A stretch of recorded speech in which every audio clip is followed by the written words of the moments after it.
Hello, fellow traders. 'Tis I, the Rumpled One, coming to you Friday, April the 1st, April Fool's Day. The year's 2022. Let's talk trading.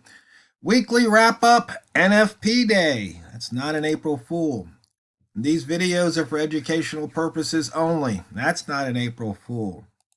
And we are doing the weekly wrap up, but we're also doing a monthly open because it's the April Fool's Day, first day of April. So, risk management. Let's make sure your risk management is in place and you never lose any more than you're willing to lose on any one particular trade. Okay? So, that's no April Fool joke either. Actually, I don't even have any April Fool jokes this year.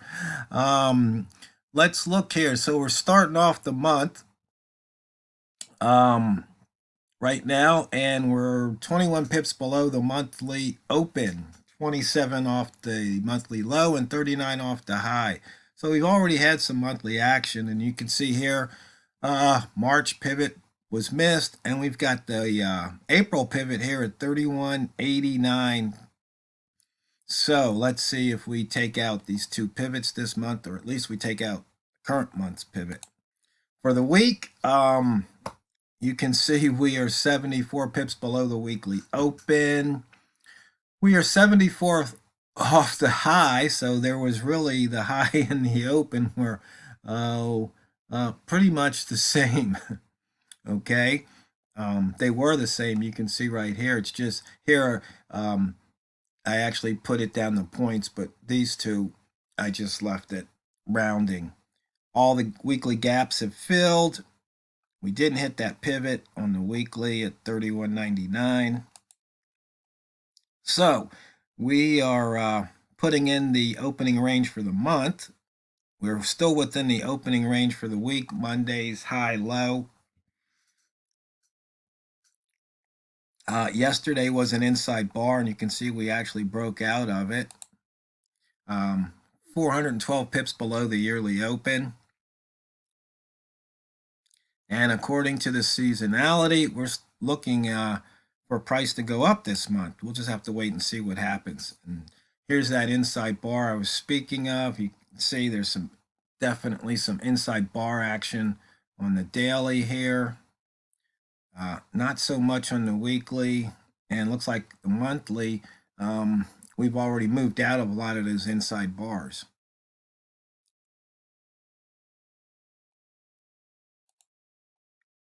$65 pips on the day, which this is an NFP day, but not much movement.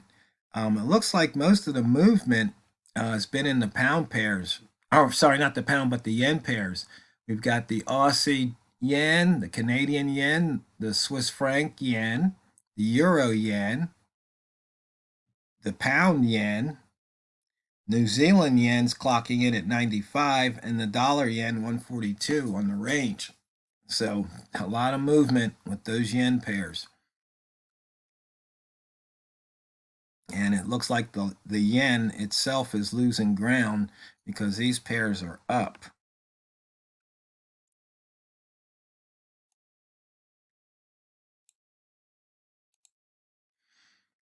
And today's buy zone, you can see the action. Looks like we had a long trigger in the second hour.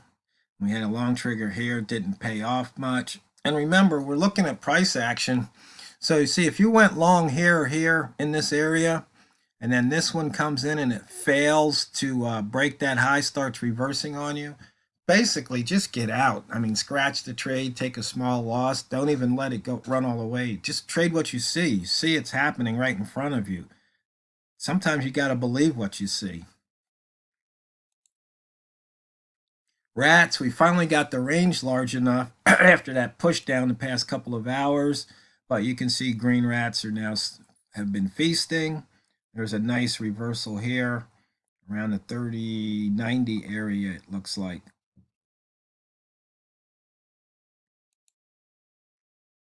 We took out the pivot. Near S1 bias is long. You can see here if you waited, there was an opportunity to get in, and it's moving up. Be up about 12 pips. So the S1 was pretty much at the 3100 level.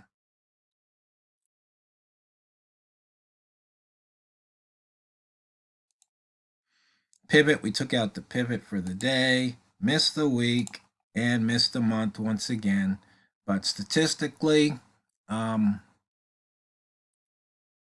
those pivots should get taken out. Whoops, hit the wrong button there. And we'll just have to wait and see what happens. The wick zone yesterday, you can see the candle body was pretty small here. I mean, it's almost a doji. And so we've been in and out of the wick zone. We're back in it now. Let's see, maybe we'll crawl out of the top side. And on the weekly ranges, actually, let's take just a quick look. Let's go move over to the monthly range here. 438 yesterday, or end of March. So that puts it in 6th percentile. And so we might look to see, looks like we should at least expect a 300 pip move this month. We'll just have to wait and see what happens. We didn't break out at a high last month. We broke out at a low last month by 273 pips. The high minus the close, 304 last month. Close minus low, 134. So you rat zone traders were paid off. And the buy zone traders, 20 pips, high minus the open minus low, 417. So the buy zone traders were paid off. So once again, monthly open, you can trade that crossover line. You can trade the breakout of the previous month's high low, and those simple levels, simple horizontal line trades, trading what you see, trade in the direction of the candle color, in this case the monthly, and can prove to be profitable. If we shift back over to the weekly, we can see for this week we've got 179 pip range. I'm sorry, that's last week. This week is 137 pip range. We didn't break out at a high. We broke out at a low, 69 pips. High minus close for red rats, 76. Close minus low for green rats, 61. So the rats were paid off. Buy zone traders, high minus open was 0, so you never even got a trigger there. But open minus low, 137. You were paid off. So once again, simple horizontal line trades, trading with the candle color, in this case weekly, at the line, proved to be profitable. Now, you could say, but what if it's at the line and the weekly is red or bearish, but the day is bullish? Well, if you get conflicting signals, maybe you don't want to trade. Or you say, well, which way is price moving at the time? If it's moving up and you've got a green day, then you might want to go with what you see at the moment. If it's moving down at the line and you see you have a red week and that's what you're trading, then you trade what you see. And the thing is, at that weekly open, daily open type of trade, or weekly open in this case, you just trade which way the price is moving, because chances are you're only going to be wrong one time. The last time it crisscrosses, it goes one way and then comes back the other way. And more horizontal line trades, looking at the wall mall lines this hour.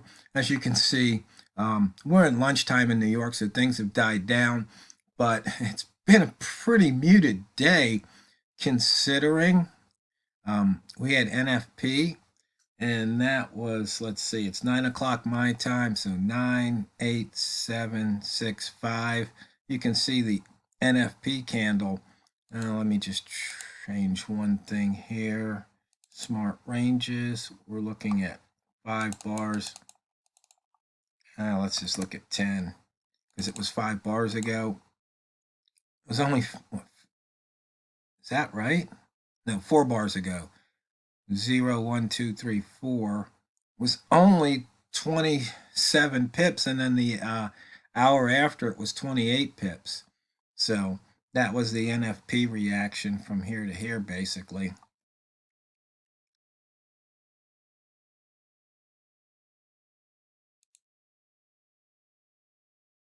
It looks like price is trying to break out of the previous hour's high there. That's why the alert keeps coming up. Lowest high, highest low trades. You see the 3-ball put in at the bottom. You see it came up through the 1-ball level here.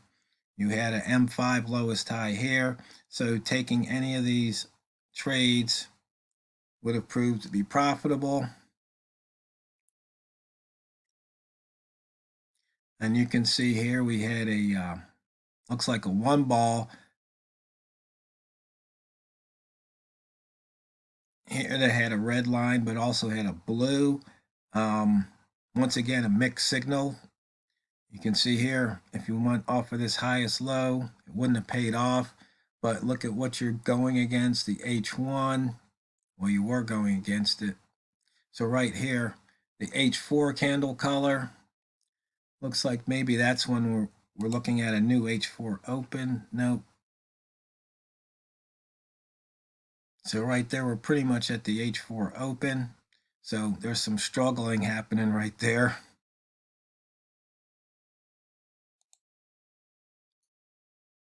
Now, a trader asked me, they wanted to know about return bars.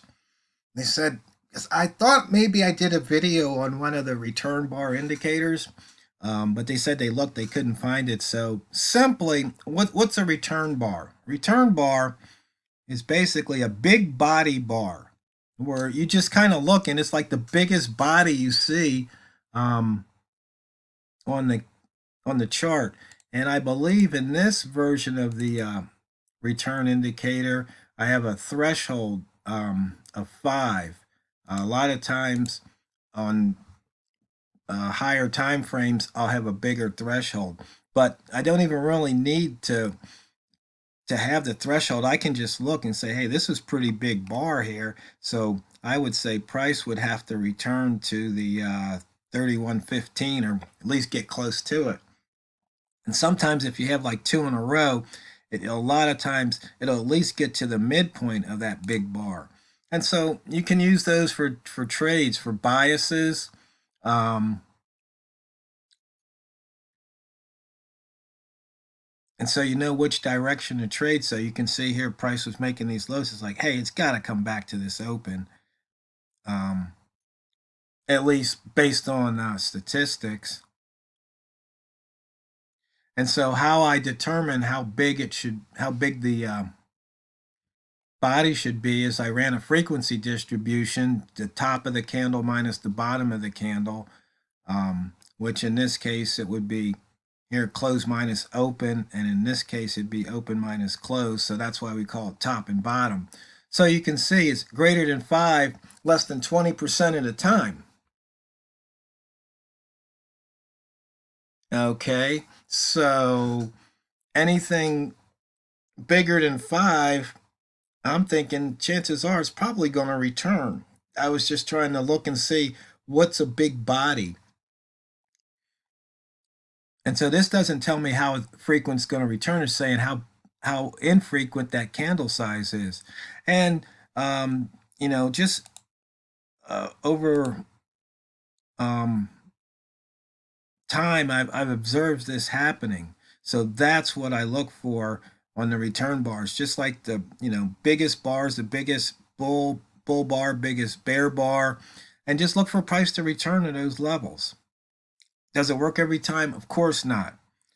And just a quick peek here of the range. We finished out March at 438 yesterday.